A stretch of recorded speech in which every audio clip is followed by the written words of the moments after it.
अनोखी पहल, केक काटने की बजाय गरीब असहायों को मास्क, सैनिटाइजर व खाद्य सामग्री का किया वितरण। हिंदू वाहिनी कोषाध्यक्ष कुंवर शुभम सिंह ने अपने जन्मदिन के अवसर पर अनोखी पहल करते हुए केक काटने की बजाय कोविड-19 के कारण भूखमरी व महामारी को देखते हुए टांडिया स्थित वसुंधरा सीड्स कंपनी पर बुधवार को क्षेत्र के सैकड़ों गरीब असहायों को कोरोना संक्रमण से बचाव के लिए जागरूक करते हुए सभी लोगों को मास्क तथा सैनिटाइजर बांटा।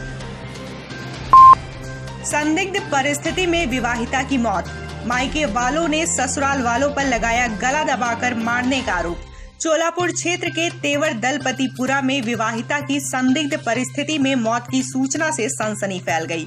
घटना की सूचना मिलते ही मौके पर पहुंची चोलापुर पुलिस ने शव को कब्जे में लेकर पोस्टमार्टम के लिए भेज दिया है और ससुराल वालों को हिरासत में लेकर पूछताछ कर रही है। फिल्म अभिनेता सोनू सूद ने निभाया अपना वादा, बनारस के 350 नाविकों के घर पहुंचा राशन। अभिनेता सोनू सूद एक बार फिर फरिश्ते के रूप में सामने आए हैं। इस बार सोनू सूद वाराणसी के नाविकों के लिए मदद लेकर आए। सोनू सूद ने होप संस्था के माध्यम से मंगलवार को नाविक परिवारों में खाद्यान्न के पैकेट का वितरण करवाया। खाद्यान्न पाकर नाविक परिवारों ने अभिनेता सोनू सूद को ढेरों आशीर्वाद और दुआएं दी। इससे हमारे यहाँ दिक्कत बहुत थी। इस समय सबसे ज्यादा खाने की समस्या थी, जिससे इस समय सोनू सूद सर जी हमारे लिए फरिश्ते बनकर आए हैं, रियल हीरो के जैसे। बस राशन आ चुका है, 350 राशन के जो डिमांड किए थे आ चुका है। और हम लोगों ने अभी आज दशाश्वमेध घाट के राशन की डिस्ट्रीब्यूट किया उनकी कॉलोनी में आके घर घर डिस्ट्रीब्यूट किया जाए ताकि सोशल डिस्टेंसिंग का पूरी तरीके से फॉलो हो सके।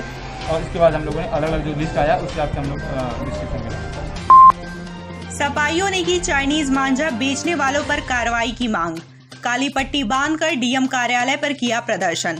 पांडेपुर फ्लाईओवर पर विगत दिनों 7 वर्षीय मासूम बच्ची की चाइनीज मंझे से गर्दन कटकर मौत हो जाने पर आक्रोशित सपा कार्यकर्ताओं ने बुधवार को जिलाधिकारी कार्यालय पर प्रतिबंधित मांझा धड़ल्ले से बेचे जाने के खिलाफ धरना प्रदर्शन किया और चाइनीज मांझा बेचने वालों के खिलाफ कार्रवाई करने के लिए सीएम फोर्थ शुभांगी शुक्ला को ज्ञापन सौंपा।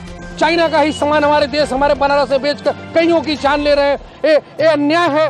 इस अन्याय के खिलाफ आज हम समाजवादी पार्टी के लोग जिला मुख्यालय पर आए हैं और उन्हें ज्ञापन दिया गया। और ज्ञापन अगर नहीं सुनवाई हुआ तो हम समाजवादी पार्टी के नौजवान सड़कों पर उतरकर चाइना मंजा के खिलाफ उतरकर चाइना मंजा का छापेमारी कर हम लोग छापा मारेंगे और प्रशासन से मांग करेंगे, प्रशासन के साथ सहयोग करके उसे चाइना मंजा को जिलाने का काम करेंगे। जिलाधिकारी कौशल राज शर्मा ने बुधवार को ईएसआईसी अस्पताल का औचक निरीक्षण किया। निरीक्षण के दौरान डीएम ने मौके पर कुछ मरीजों को बैठा देख उनसे अस्पताल में दी जा रही व्यवस्थाओं की पूछताछ भी की। जांच के लिए बैठे लोगों की जल्दी जांच करने का निर्देश देते हुए डीएम ने उन्हें विटामिन सी, आइवरमेक्टिन टैबलेट सहित सभी आवश्यक दवाएं भी दिलवाई। आर्थिक तंगी से जूझ रहे प्राइवेट स्कूल के शिक्षकों ने पीएमओ ऑफिस में दिया ज्ञापन, सरकार से राहत पैकेज देने की लगाई गुहार। लॉकडाउन के चलते सभी स्कूल बंद होने के कारण आर्थिक तंगी से जूझ रहे प्राइवेट शिक्षकों ने बुधवार को वाराणसी के प्रधानमंत्री जनसंपर्क कार्यालय पर ज्ञापन देते हुए सरकार को अवगत कराया कि लॉकडाउन के कारण प्राइवेट स्कूल के शिक्षकों के समक्ष पिछले 6 महीने से रोजी रोटी की संकट आ गई है और प्रधानमंत्री मोदी के नाम अपनी 4 सूत्रीय मांग का ज्ञापन पीएमओ कार्यालय में सौंपा। सरकार ने जब हमारी आर्थिक गतिविधियां रोकी हैं तो सरकार की ही जिम्मेदारी बनती है कि वो हमें आर्थिक राहत पैकेज जारी करे। कम से कम सभी शिक्षकों का, शिक्षण संस्थाओं का, स्कूलों का, कोचिंग का, बिजली का बिल, उनका ईएमआई, उनके टैक्स ही कम से कम माफ कर दें। अगर मान लीजिए पैसा अगर वो नहीं जारी कर सकते हैं या फिर हमें कार्य करने दें, या तो कार्य करने दें या तो राहत पैकेज जारी करें, हमें गुजारा भत्ता कम से कम जारी करें। और इतना तो उनको करना ही चाहिए हमारे माननीय प्रधानमंत्री। कोरोना संक्रमण के चलते पिछले 6 महीनों से स्कूल बंद चल रहे हैं।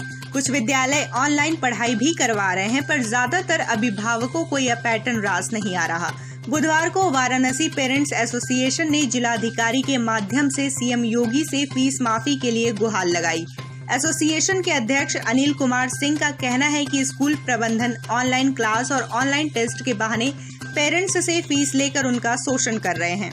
पेरेंट्स एसोसिएशन ने यह मांग की है कि सभी कॉन्वेंट, पब्लिक और मिशनरी स्कूलों के द्वारा बंदी के दौरान का कुल फीस माफ किया जाए और ऐसा संभव न हो तो 50% फीस यानी आधा शुल्क ही अभिभावकों से लिया जाए। गंगा के जलस्तर में बढ़ोतरी के बाद अलर्ट हुई जल पुलिस। नाविकों और दर्शनार्थियों को गंगा में न उतरने की दी जा रही है चेतावनी। गंगा के जलस्तर में लगातार बढ़ाव को देखते हुए जल पुलिस ने भी कमर कस ली है। वाराणसी में गंगा का जलस्तर खतरे के निशान से 3 मीटर से भी कम रह गया है। इसके अलावा चेतावनी से गंगा 2 मीटर से भी कम पर बह रही है। ऐसे में जल पुलिस की ओर से गंगा में पेट्रोलिंग बढ़ा दी गई है। महोदय के आदेश से 15 सितंबर तक के लिए बोट संचालन बंद है। गंगा जी में तेज बहाव है, अतः आप लोग बोट का संचालन किसी भी हाल में नहीं करेंगे। अगर कोई भी व्यक्ति बोट का संचालन करते हुए पाया जाएगा तो उसके खिलाफ विधिक कार्रवाई की जाएगी। ये माझी बंधुओं से पुनः निवेदन है कि गंगा जी में तेज धारा के कारण श्रीमान जिलाधिकारी महोदय के आदेश से 15 सितंबर तक बोट का संचालन बंद है। पितृपक्ष पर इस बार पिचाश मोचन कुंड पर सन्नाटा पसरा हुआ है। पितरों को याद करने का पर्व पितृपक्ष आज से शुरू हो गया है। कोरोना संकट के चलते पहली बार पितृपक्ष के प्रतिप्रदा श्राद्ध तिथि पर बुधवार को विमल तीर्थ पिचाश मोचन कुंड और गंगा घाटों पर सन्नाटा पसरा रहा। सैकड़ों वर्ष पुरानी परंपरा में अपने पूर्वजों का श्राद्ध कर्म कराने कोई जजमान कुंड और घाट पर नहीं पहुंचा। इसके चलते पंडे और पुरोहित भी मायूस दिखे। ऐसे में पिचाश मोचन कुंड के पुरोहितों ने जजमानों को घरों से ही पूजा करवाने की बात कही है। वहीं लोकल लोगों के लिए शासन से कुछ छूट की भी मांग की है। यहाँ हमारे यहाँ कोई ऑनलाइन की बात नहीं है, न तो हम लोग ऑनलाइन करा रहे हैं और न तो ऑनलाइन कोई बात है। ये लोग फर्जी जो ऑनलाइन वाली बात कर रहे हैं। और किन्नर समाज भी आते थे। किन्नर समाज आते थे, लेकिन इस बार किन्नर समाज नहीं आए। तो कितनी भीड़ होती थी यहाँ पर? अरे यहाँ लाखों की भीड़ होती थी। कितना नुकसान जा रहा है? अब क्या नुकसान कहा जाए, नुकसान तो है ही है भाई। हर पंडाल 10-20-50 हज़ार लाख पा जाता था, लेकिन सभी का नुकसान है।